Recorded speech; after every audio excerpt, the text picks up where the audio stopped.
குரு பயிற்சி பலன் கும்பராசி பூரட்டாதி நட்சத்திரம். இது குருவுடைய நட்சத்திரம். தசா காலங்கள் 16 வருடம். என்னோட கணக்குப்படி நான் முதல் பாதத்தில் நான் கணக்கு எடுத்துக்கிறேன். ஒரு சில பேருக்கு வந்து தசாபுத்தி இருப்புகள் 9 வருஷம் இருக்கலாம். ஒரு சில பேருக்கு வந்து 14 வருடம் இருக்கலாம். ஒரு சில பேருக்கு வந்து 13, 12 இது மாதிரி கூட இருக்கலாம். உங்கள் சுய ஜாதகத்தில் என்ன தசாபுத்தி இருப்பு இருக்கோ அதான் நீங்கள் கணக்கில் வச்சிங்க. நான் வந்து ஆரம்பத்தில் வந்து முதல் பாதம் நான் கணக்கில் எடுத்துக்கிறேன். 11 வருஷம் அப்படிங்கிறது நான் என்னோட கணக்குப்படி நான் எடுத்துக்கிறேன். 22 வயசுக்கு மேலே, அதாவது 22 இல்லைனா 25 வயசுக்கு மேலே முதல் பாதத்தில் இருந்தால் என்ன தசை நடக்கும் உங்களுக்கு, 2ஆம் பாதம் அல்லது 3ஆம் பாதத்தில் இருக்கிறவங்களுக்கு ஒவ்வொரு பாதத்துக்கும் நீங்கள் என்ன வயசில் என்ன தசையில் இருப்பீங்க அப்படிங்கிறது 22 வயசுக்கு மேலே சொல்கிறேன். 22 வயசுக்குள்ளே பொதுவாக எடுத்துப்போம். ஏன்னா படிக்கிற காலகட்டத்தில் 22 வயசுக்குள்ளே இருக்கக்கூடிய நபர்களுக்கு தசாபுத்தி அடிப்படையில் உங்களுக்கு நல்லாவே இருக்கும். அதாவது பெற்றோர்களோட அரவணைப்பில் இருக்கிறதுனால அவங்களோட புத்திமதி சொல்லி ஏதோ அவங்களோட வழிநடத்தல் இருக்கு இல்லையா, அதனால நிறைய பேருக்கு கஷ்டத்தை கொடுக்காது. என்னதான் இருந்தாலும் 7.5 சனி போயிட்டுருக்கு. ஒன்று ராசிக்கு வந்து 6ஆம் இடத்துல குருடைய பயிற்சி. அந்த குருடைய பயிற்சி பார்த்தீங்கன்னாக்கா புனர்பூச நட்சத்திரம், பூச நட்சத்திரம், ஆயில்ய நட்சத்திரம், இந்த 3 நட்சத்திரங்களில் தான் அந்த குரு நகர போகிறார். அந்த இடத்துல தான் பயிற்சியாக போகிறார். 3 நட்சத்திரத்தில் அந்த இடத்துல இருப்பார். இப்போ புனர்பூச நட்சத்திரம் அப்படிங்கிறது பரவாயில்ல. பூச நட்சத்திரம் அப்படிங்கிறது ராசியாதிபதி நட்சத்திரம். அதே மாதிரி ஆயில்ய நட்சத்திரம் அப்படிங்கிறது அஷ்டமாதிபதி நட்சத்திரம், 5 குடைவ நட்சத்திரம். இப்போ ஆயில்ய நட்சத்திரத்தில் போகும்போது தான் கேதுவோட இணைவார் இந்த குரு பகவான். அந்த டைம் மட்டும் கொஞ்சம் நெருக்கடிகளை கொடுக்குமே தவிர மற்றபடி இந்த குரு பயிற்சி அப்படிங்கிறது கும்பராசிக்கு நல்லாவே இருக்கும். இந்த பூரட்டாதி நட்சத்திரக்காரர்களுக்கு தசாபுத்தி ரீதியாகவும் சிறப்பாக இருக்கும். சமீப காலமாக 2024, 2023லலாம் நிறைய நெருக்கடிகளை சந்தித்து வந்த நபர்களுக்கு இப்போ விடிவு காலம் அப்படின்னு எடுத்துக்கலாம்.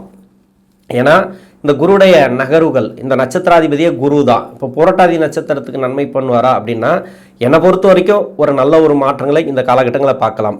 படிக்கக்கூடிய காலத்தில் பிரச்சனைகளை சந்திக்கக்கூடிய நபர்களுக்கு நல்லாவே இருக்கும். படிப்பு ரீதியாக உயர் படிப்பு படிக்கிறதுக்கோ இல்லை அது சம்மந்தமான முடிவு எடுக்கிறதுக்கோ ஒரு நல்ல காலம் அப்படின்னு எடுத்துக்கலாம். என்னோட கணக்குப்படி நான் 11 வருடம் நான் கணக்கில் எடுத்துக்கிறேன். 11 வயசு வரைக்கும் குரு தசை நடைமுறைக்கு வந்தால் பிறகு 19 வருடங்கள் சனி தசை. 19 அப்படின்னாக்கா 30 வயசு வரைக்கும் சனி தசை வரும் புரட்டாதி நட்சத்திரக்காரர்களுக்கு. இப்போ அந்த சனி தசை நடக்குது.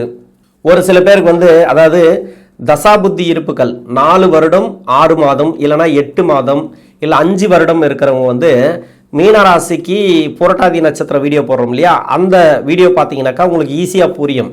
ஏன்னா கடைசி பாதம், கடைசி வந்து அந்த 3ஆம் பாதத்தை விட்டு 4ஆம் பாதத்துக்கு நகரக்கூடிய காலத்தில் இருக்கும்போது ஜனனகால ஜாதகத்தில் தசா இருப்புகள் 4 வருடம் 6 மாதமோ இது மாதிரி இருக்கிறவங்களுக்கு ஒரு சில குழப்பங்களை கொடுக்கலாம் தசா புத்தி ரீதியாக. முதல்ல இந்த ராசியா அந்த ராசியா ரெண்டும் ஒரே ராசி அந்த கோட்டுக்குள்ளே வர்றதுனால நிறைய குழப்பங்களை கொடுத்து கொண்டு இருக்கலாம்.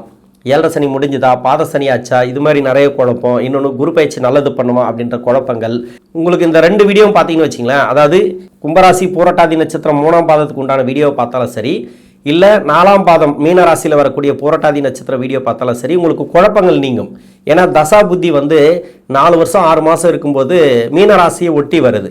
அப்போ இந்த 2 வீடியோ பார்க்கும்போது உங்களுக்கு நிறைய குழப்பங்கள் நீங்கும். தெளிவான உங்களுக்கு வந்து ஒரு பயிற்சியாக இருக்கும் இந்த குரு பயிற்சிங்கிறது. குரு 6ஆம் இடத்துக்கு பயிற்சி ஆகிறார். 22 வயசுக்குள்ளே படிப்பு நல்லா இருக்கும், இல்லைன்னு சொல்லலை. என்னோட வீடியோவில் நான் நிறைய சொல்லிகிட்டே வர்றதுன்னாக்கா படிப்பு சார்ந்து நிறைய முயற்சிகள் எடுங்க, நிறைய படிச்சிருங்க. பின்னாடி வரக்கூடிய காலங்கள் வந்து நிறைய விஞ்ஞான வளர்ச்சியில் நிறைய முன்னேற்றங்களை பார்க்கக்கூடிய காலமாக இருக்கும். இப்போ 20 வருஷத்துக்கு முன்னாடி நம்ம இந்த வளர்ச்சியை நம்ம பார்த்துருக்க முடியாது. இது மாதிரி இன்டர்நெட்டு எல்லாமே வந்து நம்ம கைக்குள்ளே, அதாவது மொபைலுக்குள்ளே எல்லாமே அடங்கி போச்சு. இப்படி இருக்கிறத நம்ம 20 வருஷத்துக்கு முன்னாடி நினச்சி கூட பார்த்துருக்க மாட்டோம். ஆனால் இன்னும் 20 வருஷத்துக்கு பிறகு இதை விட டபுள் மடங்கு இல்லை ட்ரிபிள் மடங்கு கூட வளர்ச்சிகளை பார்க்கலாம். அதுக்குண்டான அந்த காலகட்டத்தை நம்ம எதிர்நோக்கணும், அந்த காலகட்டத்தில் நம்ம சமாளிக்கணும் அப்படின்னாக்கா படிப்பு ரொம்ப முக்கியமானது. நிறைய அனுபவங்கள் ரொம்ப முக்கியமானது. நிறைய படிங்க. படிப்புங்கிறது இந்த வயசில் மட்டும்தான் எடுக்க முடியும். நீங்கள் எந்த வயசில் வேணால் படிச்சுட்டே இருக்கலாம், இல்லைன்னு சொல்லலை. அதுக்குண்டான மதிப்பு தான் அது இருக்கும். கரஸ்பாண்டல் படிக்கும்போது கொஞ்சம் அதுக்குண்டான மதிப்பு கொஞ்சம் கம்மியாக இருக்கும். இப்போ நீங்கள் இந்த மாதிரி இந்த வயசில் நிறைய படிச்சிட்டிங்கன்னு வச்சுக்கலாம், எந்த அளவுக்கு படிக்க முடியுமோ அந்தளவுக்கு படிப்பு சார்ந்து நீங்கள் முயற்சி எடுத்து கொஞ்சம் கஷ்டப்பட்டாவது படிச்சிட்டிங்கனாக்கா பின்னாடி லைஃப் நல்லாயிருக்கும். ஏன்னா கும்பராசி புரட்டாதி நட்சத்திரக்காரர்களுக்கு அடுத்தடுத்து வரக்கூடிய தசைகள், இப்போ சனி தசை வரும். சனி தசை இள வயசில் முடிஞ்சிடும். அதன் பிறகு புதன் தசை. புதன் வந்து அஷ்டமாதிபதி தசை. இன்னொன்று வந்து பார்த்தீங்கன்னாக்கா அதுக்கப்புறம் கேது, சுக்கிரன், இதெல்லாம் பார்த்தீங்கன்னாக்கா உங்களுக்கு மறைமுக ஸ்தானத்திலேருந்து தசை பண்ணிச்சுன்னா உங்களால் கஷ்டத்தை தாங்கிக்க முடியாது. அதை எதிர்கொள்ளணும். எவ்வளோ பெரிய கஷ்டம் கொடுக்கக்கூடிய தசைகளாக வந்தாலும் அதில் நம்ம நல்லா இருக்கணும் அப்படின்னாக்கா, அதில் வேலை வாய்ப்பு, தொழில் பரவாயில்ல, ஓரளவுக்கு பரவாயில்ல, ஒரு தெளிவான ஒரு எண்ணம், தெளிவான தன்னம்பிக்கை, ஒரு தைரியம், இதோடு வாழணும் அப்படின்னாக்கா இந்த உலகத்தில் படிப்பு ரொம்ப முக்கியமானது. படித்தவங்களும் கஷ்டப்படுறாங்க, ஆனால் கஷ்டம் அப்படிங்கிறது கொஞ்சம் கம்மியாக இருக்கும். என்னை பொறுத்த வரைக்கும் நான் சொல்கிறேன். ஏன்னா ஒரு சில பேருக்கு போர் அடிக்கலாம், ஒரு சில பேருக்கு இது கொஞ்சம் கஷ்டமாகவும் தெரியலாம். 2 நிமிஷம் ஒதுக்கி இதை சொல்கிறதுல பெருசாக ஒன்றும் குறைபாடு இருக்காது. இப்போ 22 வயசுக்கு மேலே இப்போ சனி தசை 30 வயசு வரைக்கும் நடக்குதுன்னு வச்சுக்கலாம். இப்போ முதல் பாதத்தில் இருக்கிறவங்களுக்கு இருக்கும். வேலை வாய்ப்பில் நல்ல ஒரு மாற்றம். எல்லாருமே வேலை கிடைக்கும் தான் சொல்லுவாங்க. நானும் அதை தான் சொல்கிறேன். ஏன்னா இப்போ படிப்பெல்லாம் முடிச்சுட்டு புதுசாக ஒரு இடத்துக்கு போகிறீங்க, கண்டிப்பாக உங்களுக்கு வேலை கிடைக்கும். வேலை கிடைக்காமல் இருக்காது. புதிய வேலை வாய்ப்புகளை உருவாக்கி கொடுக்கும். 6ஆம் இடத்துக்கு குரு போனாலே அது கடகராசி. அந்த கடகராசியில் இருக்கக்கூடிய குரு வெளிநாடு வேலை வாய்ப்புகளை, வெளிநாடு சம்மந்தப்பட்ட கம்பெனி, இது மாதிரி வெளிநாடு சம்மந்தப்பட்ட சம்பாத்தியம், இது மாதிரி நிறைய உருவாக்கி கொடுக்கும். நிறைய தொலைத்தொடர்புகளை உருவாக்கி கொடுக்கும். வேலை சார்ந்து எடுக்கக்கூடிய முயற்சிகள். இப்போ 2ஆம் இடத்துக்கு குரு பார்வை இருக்குனாக்கா எப்படியும் வேலை கொடுத்தாகணும். வேலையில் உயர் பதவி, இன்னொன்று வேலை சார்ந்து இருக்கக்கூடிய நெருக்கடிகள், பொருளாதாரத்தில் கொஞ்சம் ஏற்றம், சேமிப்பு, இதையும் நம்ம கணக்கில் எடுத்துக்கணும். இந்த சேமிப்பெல்லாம் ஈஸியாக கொடுக்கும். இப்போ ரொம்ப நாளாக சேமிப்பு இல்லாமல் இருந்திருக்கும், நிறைய செலவுகளை வச்சுருக்கோம், இப்போ சேமிக்கலாம், இடம் வாங்கலாம், இது மாதிரியான அமைப்புகளை கொடுக்கும். சனி தசை தான் இல்லைன்னு சொல்ல, சனி தசை ராசியாதிபதி தசை தான். இந்த பின்னாடி வரக்கூடிய 9 வருடங்களில் இருப்பீங்க. இதில் இருந்தால் கூட இந்த 7.5 சனி அப்படிங்கிறது கொஞ்சம் கஷ்டத்தை கம்மி பண்ணி தான் கொடுக்கும். அதாவது பாத சனிக்கு போயிட்டார் சனி பகவான். இப்போ குரு பார்வையும் இந்த சனி பகவானுக்கு இருக்குது. இது நல்லாவே இருக்கும் அப்படின்னு எடுத்துக்கலாம். இப்போ திருமணத்துக்காக முயற்சி பண்ணுறீங்களா, திருமண வாய்ப்புகள் உறுதியாக இருக்குது. திருமணம் சார்ந்து நல்ல ஒரு முன்னேற்றம். இப்போ ஒரு சில பேருக்கு தடையும் கொடுக்குது. ரொம்ப தடையாக கொடுக்குறவங்களுக்கு யாருக்கெல்லாம் கொடுக்கணுனாக்கா, உங்கள் சுய ஜாதகத்தில் இந்த குரு வக்கரமாக இருக்கிறவங்களுக்கு, இன்னொன்று 2 7ஆம் அதிபதி மறைவு ஸ்தானத்தில் இருக்கிறவங்களுக்கு, லக்னத்துக்கும் ராசிக்கும் எடுத்துக்கலாம். இதுமாதிரி மறைவு ஸ்தானத்தில் இருந்தாலே இப்போ 7.5 சனியில் தடங்கள் கொடுத்துட்டே இருக்கும். இல்லைனாக்கா நெகட்டிவான ஜாதகம், தவறான ஜாதகம், பொருத்தமில்லாத ஜாதகம்லாம் சேர்ந்து கொஞ்சம் பிரச்சனைகள் கொடுக்கும். இப்போ ஒரு சில கஷ்டங்களை கொடுக்குது, கூடியே வரமாட்டேங்குது. எந்த வரன் வந்தாலும் ரொம்ப மன அழுத்தத்தை கொடுக்குது, எதுவுமே நமக்கு செட் ஆக மாட்டேங்குது அப்படின்னா, இந்த சனி பயிற்சி ஆகிற வரைக்கும், அதாவது 7.5 சனி முடிகிற வரைக்கும் கொஞ்சம் தள்ளி வைங்க. இல்லை வரன் வருது அப்படின்னா நான் தாராளமாக திருமணம் பண்ணுங்க. வரன் வரும். 2ஆம் இடத்துக்கு குரு பார்வை இருக்கிறதுனால இப்போ வரன் நல்லபடியாக வரும். திருமணமும் ஒரு சில பேருக்கு கூடி வரும். எல்லாருக்கும் கூடி வரும்னு சொல்ல முடியாது. உங்கள் சுய ஜாதகம் சப்போர்ட் பண்ணணும். அப்படி இருக்கும் பட்சத்தில் இப்போ திருமண ரீதியாக நிறைய பேருக்கு சிக்கல் இருக்குது, கணவன் மனைவிக்குள்ள ஒற்றுமை இல்லை, அதெல்லாம் இப்போ சிறப்பாக இருக்கும். அதெல்லாம் கோர்ட்டு கேஸு வழக்குகள் எதுவாக இருந்தாலும் சரி, இது சுமூகமாக இருக்கும். இதில் என்னென்ன வழக்குகளில் நீங்கள் இருக்கிறீங்களோ அதில் கிளியராகி வெளியே வருவீங்க. இந்த சனி தசையில் நான் படிக்கிற காலகட்டமும் எல்லாமே சொல்லிட்டேன். 30-34 வயசு வரைக்கும் உங்களுக்கு சனி தசை வருதுன்னா அது வரைக்கும் நான் சொல்லிட்டேன். அடுத்து புதன் தசை. பூரட்டாதி நட்சத்திரம் முதல் பாதத்தில் இருக்கிறவங்களுக்கு, என்னோட கணக்குப்படி முதல் பாதத்தில் இருக்கிறவங்களுக்கு ஒரு வருஷம் முன்ன பின்ன வரலாம். 34லேருந்து 51 வயசு வரைக்கும் 17 வருடங்கள் இந்த புதன் தசை. 2ஆவது பாதத்தில் இருக்கிறவங்களுக்கு 28 to 45, 3ஆம் பாதத்தில் இருக்கிறவங்களுக்கு 25லேருந்து 42. அதாவது 25 வயசுக்கு மேலே 51 வயசுக்குள்ளே தான் அந்த புதன் தசை அப்படிங்கிறது வருது. இந்த புதன் பூரட்டாதி நட்சத்திரக்காரர்களுக்கு ராசிக்கு 5ஆம் அதிபதினு சொல்லக்கூடியவர், 8ஆம் அதிபதினு சொல்லக்கூடியவர். இந்த ராசிக்கு வக்கரமாகக்கூடாது, அஸ்தங்கமாகக்கூடாது. ஆட்சி பெற்றிருந்தாலும் சரி, இல்லை கேதுவோடு சேர்ந்து இருந்தாலும், அதாவது ஆட்சி பெற்றிருந்தால் அந்த தசை நல்லாயிருக்கும், ஆட்சி உச்சத்தில் இருந்தால் அந்த தசை நல்லாயிருக்கும்.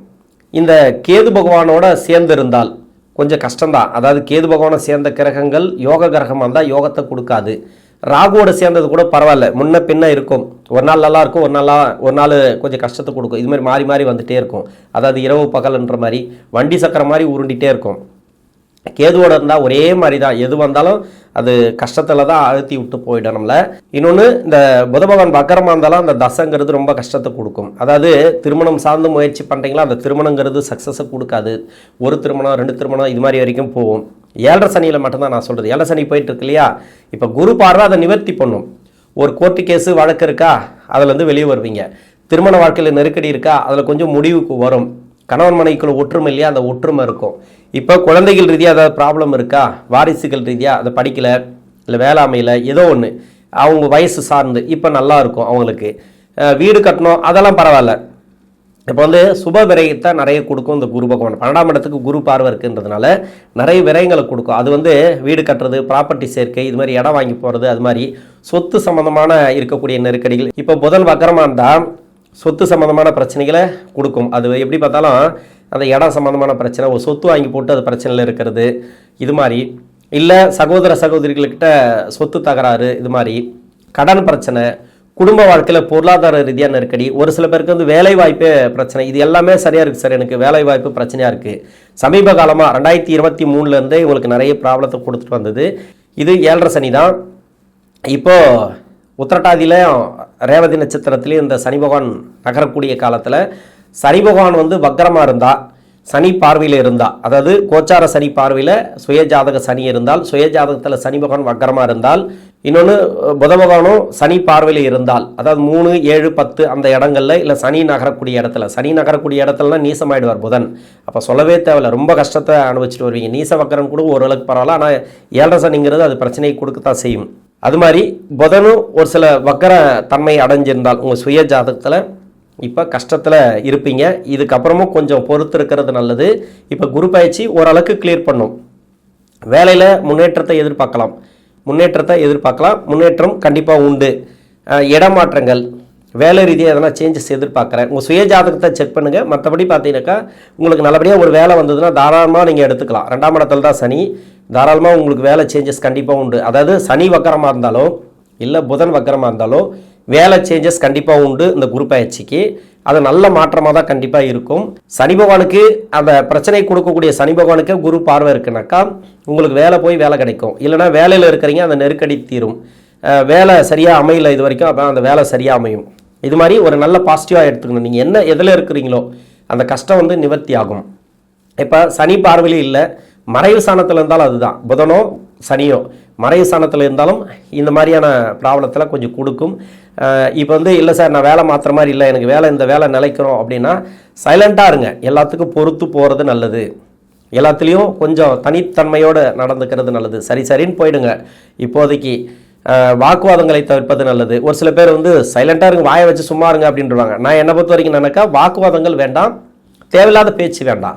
அடுத்தவங்களுக்கு முன்னிக்கிறது, அடுத்தவங்களுக்கு கேரண்டி கையெழுத்து போகிறது, அடுத்தவங்களுக்காக வந்து போய் சண்டை போடுறதோ, இது இந்த காலகட்டம் நல்ல காலகட்டம் கிடையாது. இந்த சனியோ புதனோ சனி பார்வையில் இல்லை, வேறு எங்கேயோ இருக்காங்க, நீங்கள் கவலையே பட தேவையில்லைங்க. நல்ல வளர்ச்சி சூப்பராக இருக்கும். குரு பார்வையும் உங்களுக்கு சிறப்பு. கடன் பிரச்சனை தீர்றதோ ஏதோ ஒன்று, வேலை சார்ந்து எடுக்கக்கூடிய முயற்சிகள் உங்களுக்கு நல்லாவே போயின்னு இருக்கும். திருமண உறவுலையும் உங்களுக்கு நல்லா இருக்கும். இப்போ வந்து வர வேண்டிய பணம் வரணும், நிலுவையில் இருக்குது அப்படின்னாக்கா இதெல்லாம் வந்து சேரக்கூடிய வாய்ப்புகள் அதிகமாக இருக்குது. அடுத்து கேது தசை. கேது வந்து முதல் பாதத்தில் இருக்கிறவங்களுக்கு 51 வயசுலேருந்து 58 வயசு வரைக்கும், 2ஆம் பாதத்தில் இருக்கிறவங்களுக்கு 45லேருந்து 52 வரைக்கும், 3ஆம் பாதத்தில் இருக்கிறவங்களுக்கு 42 to 50 வரைக்கும், 43லேருந்து 50 வரைக்கும். இது ஒரு வருஷம் முன்ன பின்ன வரலாம். உங்கள் சுய ஜாதகத்தை பார்த்துங்க. ஏன்னா ஒவ்வொரு பாதத்துக்கும் ஒவ்வொருத்தர் கொஞ்சம் டிஃப்ரெண்ட்டாக இருப்பாங்க. ஒவ்வொருத்தருக்கு தசா புத்தி இருப்புகள் முன்ன பின்ன இருக்கும். அதனால் கேது தசை நடக்குதா இந்த பூரட்டாதி நட்சத்திரக்காரர்களுக்கு செவ்வாயோட வீடு மட்டும் பாருங்கள். செவ்வாயோட வீட்டில் இப்போது குரு பார்வை இருக்குது. அதாவது செவ்வாயோட வீட்டில்னா மேஷத்துக்கு இல்லை, விருச்சிகத்துக்கு குரு பார்வை இருக்குது. அங்கே இருந்து கேது பகவான் தசை நடத்துகிறாள். இப்போ நல்ல ஒரு மாற்றத்தை பார்ப்பீங்க. அதே மாதிரி சனியோட வீட்டு மகர வீட்டில், இன்னொன்று மீன ராசியில், இந்த 3 இடத்துலையும் கேது பகவான் இருந்து தசை பண்ணால், இல்லை கடகராசியில் கேது பகவான் இருந்து தசை பண்ணால், கோச்சார ரீதியாக கடகராசிக்கு தான் வரப்போகிறார். இருந்தாலும் அருமையான டைம் அப்படின்னு சொல்லலாம். மற்றபடி வேற எங்கே இருந்து தசை பண்ணாலும், ஏன்னா இந்த இடத்துல இருந்து தசை பண்ணும்போது நிறைய ப்ராப்ளத்தை கொடுத்துட்டு வரும். இது இல்லாமல் வேற எங்கே இருந்து தசை பண்ணாலும் சரி, உங்களுக்கு நல்ல ஒரு வளர்ச்சி இந்த டைம். வேலை வாய்ப்பில் முன்னேற்றம், தொழில் முன்னேற்றம், பெரிய இன்வெஸ்ட்மெண்ட் மட்டும் வேணாம். ஷேர் மார்க்கெட்டில் போடுறது, இது மாதிரி ஸ்டாக் மார்க்கெட் பண்ணுறது, லாட்டரி, இது மாதிரி பணம் எல்லாம் கொடுக்குறீங்களா, இதெல்லாம் போட்டுறீங்க இல்லையா, இதெல்லாம் கண்ட்ரோல் பண்ணிக்கங்க. பெரிய முதலீடு வேணாம், பெரிய கடன் வாங்கி முதலீடு பண்ணுறது வேணாம். தொழிலை நல்லபடியாக பண்ணிட்டே வாங்க கேது தசையில். இன்னொன்று குடும்பத்தில் வந்து ஒரு சுமூகமான உறவு இருக்கும். சுப விரயங்களாக அதிகமாக ஏற்படும். இப்போ வந்து யாருக்குன்னா திருமணம் நடக்கணும், இல்லை வீட்டில் வந்து சுப விசேஷம் நடக்கணும், ரொம்ப நாளாக வீடு கட்டலை, இடம் வாங்கலை, ஏதோ ஒன்று சுப விசேஷம் சுப விரயங்கள் இந்த குரு பயிற்சிக்கு கொடுக்கும் இந்த கேது தசையில் இருக்கிறவங்களுக்கு. அடுத்து வந்து சுக்கிர தசை. சுக்கிரன் 60 வயசுலேருந்து முன்ன பின்ன வரலாம். 60 வயசுலேருந்து 80 வயசு வரைக்கும், இல்லைன்னா 79 வயசு வரைக்கும் முதல் பாதத்தில் இருக்கிறவங்களுக்கு. 2ஆம் பாதத்தில் இருக்கிறவங்களுக்கு வந்து 52 வயசுலேருந்து 72 வயசு வரைக்கும். 3ஆம் பாதத்தில் இருக்கிறவங்களுக்கு வந்து 50 வயசுலேருந்து 70 வயசு வரைக்கும் இந்த சுக்கிரன். இது பூரட்டாதி நட்சத்திரக்காரர்களுக்கு இந்த சுக்கிர தசை நல்ல ஒரு வளர்ச்சிகளை கொடுக்கும். 9ஆம் அதிபதினு சொல்லக்கூடியவர் தசை. பாக்கியஸ்தானாதிபதி தசை, 4ஆம் அதிபதி தசை, சுக்கிர தசையில் யாராருக்கெல்லாம் வேலை பிரச்சனை இருக்கோ அந்த வேலை பிரச்சனை இப்போ தீரும். வேலை மாற்றங்கள் உண்டு, இடமாற்றங்கள் உண்டு, ப்ரொமோஷன்லாம் கிடைக்கும். இந்த வயசில் என்ன சார் எனக்கு ப்ரொமோஷன் கிடைக்கும், வேலை செஞ்சுருந்தீங்கன்னாக்கா ப்ரொமோஷன் கிடைக்கும், தொழில் செஞ்சுட்டீங்கன்னாக்கா அந்த கடன் பிரச்சனை தேர்றது, தொழிலை நல்ல ஒரு வருமானத்தை கொடுக்கறது, அது மாதிரிலாம் நிறைய இருக்குது. இன்னொன்று பாக்கியஸ்தானாதிபதின்றதுனால உங்களுடைய வாரிசுகளுக்கு வந்து சுப விசேஷம் நடக்கிறது. யாருக்காவது திருமணத்துக்காக முயற்சி பண்ணிட்டு இருந்தா இப்போ அந்த திருமணம் கூடி வரும். வீடு கட்டுறதோ இடம் வாங்குறதோ ஏதாவது முயற்சி பண்ணியிருந்தா இப்போ வந்து இந்த சுக்கிர தசையில் நல்ல ஒரு வளர்ச்சிகளை பார்க்கலாம். தொழிலில் வருமானம் இல்லை சார், இப்போ வருமானம் வரும். இப்போ வேலை வாய்ப்பில் நல்ல ஒரு முன்னேற்றம். சேமிப்பு இல்லையா, அந்த சேமிப்பெல்லாம் இப்போ அந்த காலகட்டங்களில் இருக்கும். எந்த செலவுமே சுப செலவுகளாக மாற்றிக்கொள்ளுங்கள். வீடு ஆல்ட்ரேஷன் பண்ணுறது இது மாதிரிலாம் உங்களுக்கு வந்து ஏதாவது ஒரு செலவுகளை நீங்கள் ஏற்படுத்திக்கலாம். சின்னதாக ஒரு கணபதி ஹோமம் பண்ணுறது, இல்லை ஆன்மீகம் சார்ந்து ஒரு ஏதாவது ஒரு கோயிலுக்கு போயிட்டு வர்றது குடும்பத்தோட, அது மாதிரிலாம் நீங்கள் ஏற்படுத்திக்கலாம் இந்த சுக்கிர தசையில். அதில் 6ஆம் இடத்துக்கு வரக்கூடிய குரு நோய் நொடி வழக்குகள் எதுவாக இருந்தாலும் கிளியர் பண்ணும். இன்னொன்று, யாருக்காவது கடன் பிரச்சனை இருந்தாலும் இந்த சுக்கிர தசையில் இருக்கிறவங்களுக்கு அந்த கடன் பிரச்சனை தீரும். கடன் வாங்கணும் அப்படின்னு எதிர்பார்த்துருப்பீங்க ரொம்ப நாளாக, லோன் அது சம்மந்தமாக எதிர்பார்த்தீங்கன்னாக்கா அது சேங்ஷன் ஆகும். இது மாதிரி சுப கடன்களை கொடுக்கும், சுப விரயங்களை அதிகமாக கொடுக்கும் இந்த குரு. அதன் பிறகு சூரிய தசை, சந்திர தசைலாம் இந்த ராசிக்கு யோகாதிபதி தசைகள் கிடையாது. இந்த பூரட்டாதி நட்சத்திரக்காரர்களுக்கு 6ஆம் இடத்துல குரு வரும்போது 6ஆம் அதிபதி தசை, 7ஆம் அதிபதி தசை எல்லாம் பாதகாதிபதி தசைகள். கொஞ்சம் கவனத்தில், உடல் ரீதியாக கொஞ்சம் கவனமாக இருக்கணும், உணவு பழக்க வழக்கங்களை கொஞ்சம் கவனமாக இருக்கணும், நெடுந்தூர பயணங்களை தவிர்ப்பது நல்லது, வாரிசுகள் அடிப்படையில் சொத்து சம்பந்தமான பிரச்சனைகள் வராமல் பார்த்துக்கிறது நல்லது. நீங்கள் ஏதோ ஒரு வாரிசுகளுக்கு வந்து, அதாவது வாரிசுகளுக்கு வந்து கொடுத்து உதவுற மாதிரி இருக்கும், பணம் கொடுத்து உதவுற மாதிரி, இல்லை உழைப்பு கொடுத்து உதவுற மாதிரி, அவங்களுக்கு சப்போர்ட் பண்ணுற மாதிரி இந்த காலகட்டங்களில் கண்டிப்பாக வரும். இந்த கும்பராசியில் இருக்கக்கூடிய பூரட்டாதி நட்சத்திரக்காரர்களுக்கு தசா புத்தி ரீதியாக நல்ல ஒரு மாற்றங்களை இந்த குரு பயிற்சி கொடுக்கும். நன்றி.